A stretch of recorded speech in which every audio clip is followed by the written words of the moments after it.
Hey adventurers, 2024 was an amazing year. We've got a lot to go over today. We're going to go over my year list, all the species that we saw, how the videos performed, and even how much revenue I brought in through the various channels that this channel deals with. So let's start just looking at the species count. I saw 176 different species of reptiles and amphibians this year. That's actually two more than last year. It was definitely a very exciting year. So here are three pictures from this year that I actually really like. The one on the top left is a red coffee snake. This was found in Belize. The one in the bottom left is the Yucatan cascaded tree frog from Mexico. And the one on the right is the desert horn viper from a trip from Israel. So really cool. But let's break down the numbers a little bit more. So you can see here 113 different species of reptiles and 63 different species of amphibians, with sort of the biggest category is in the lizards, snakes, and then salamanders. So pretty good. We definitely didn't get nearly as many frogs as we have in the past.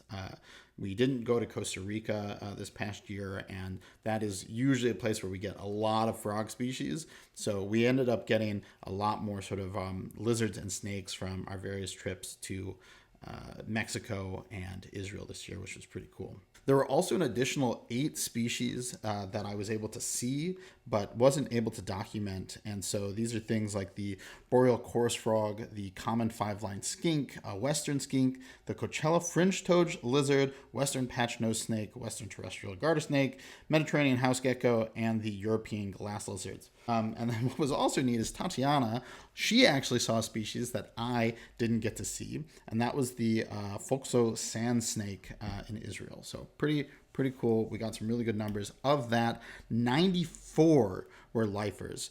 Last year we got somewhere in the 70s, so definitely a really good year for a lot of new species. Here's the full list. The 176 species. If you want to read through it, take a closer look of all the different things we saw throughout the year. But I'll just leave this here for a second. You can pause the video.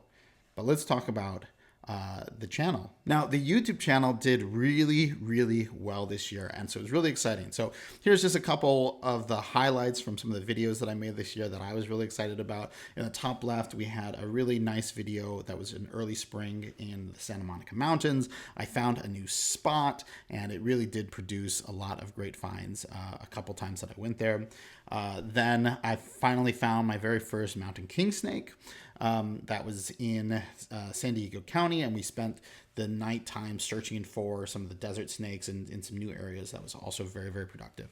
And on the right was another lifer. This was the Yucatan blunt-headed tree snake from a very fun trip in Mexico. Now, overall, I had 65 long-form videos, so that was quite a lot. We got them out at a really good cadence every week up until, I think, sometime in October, I ran out of content. But the other thing that was really big this year was I actually had 239 shorts. So that was just crazy. I was just pumping them out because I did one for every species that we added to the year list. So pretty cool. Some of those videos actually did really well.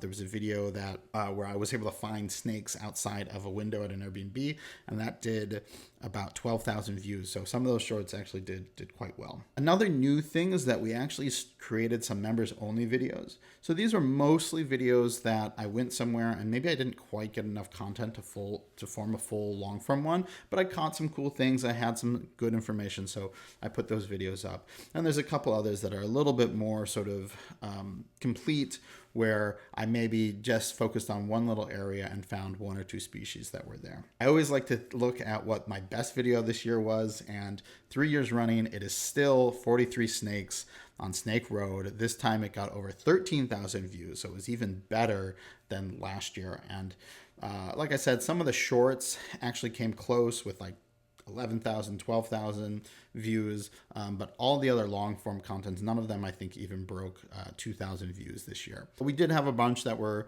over 1,500, so that was certainly exciting.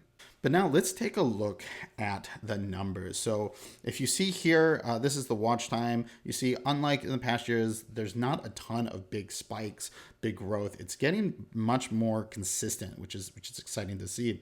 And the really exciting part is that This year, I finally got monetized on YouTube. So you see that estimated revenue of $132.69. Let's take a look there. You can see that just around the very end of August is when I actually got monetized and I started to get revenue from watch time ads. Those other little spikes you see are from people who signed up for the Adventure Clubs, which is our membership program here on YouTube. And you get early access to videos, you get access to those member-only videos. And so if you want to support the channel in that way, I definitely really appreciate it. And I really appreciate you if you're one of the few people who have signed up for the Adventurers Club in the past. Thank you so much. Like I said, it's about $132.69 this past year, which ends up averaging about 60 cents a day from when we actually started getting monetized. So very exciting. This is a really big accomplishment because it's taken us 4 years to get here, and finally we're getting a little bit of a revenue stream. So it's very exciting. Thank you all for your support. I also wanted to dive into how our apps sales have done. We have two apps, the Schecter Natural History app for reptiles and amphibians, and another one that says bird codes. Now we were working on a mammals app, and I wasn't able to devote as much time to it as I was hoping this year. So that one is still on its way and hopefully will be out soon. But we're just going to talk about these two today. So the main app, which basically gives you a field guide in your phone for reptiles and amphibians. It works across the US. We had 101 app purchases this year, which is about $2,040 in sales. 15% of that goes to Apple and Google, and then I have about $1,000 in operating costs. This is for some licensing that I have to do, such as the LLC filing, the domain name, and my server costs. And so I end up with about $734 in profit on top of that. And then for bird codes, we had 42 app purchases here, which is about $42 in sales. It's $1 to purchase the app. And again, we're going to lose 15% of that from the App Store, which ends up about $36. Both numbers, we've had a little bit of growth in both of these categories, so it's very exciting. If you are somebody who has purchased the app or purchased in the past, I really do appreciate it. And of course, if you have any feedback, you can always reach out to me here on the channel or at our website. And hopefully we can make that app just a little bit better for you and everybody else out there who's supporting us. Thank you so much for all of your support this year and in years past. And if you're new to the channel, well, I hope that you stick around and watch some of the cool things that we have coming up in 2025. Thank you so much, and I'll see you in the field.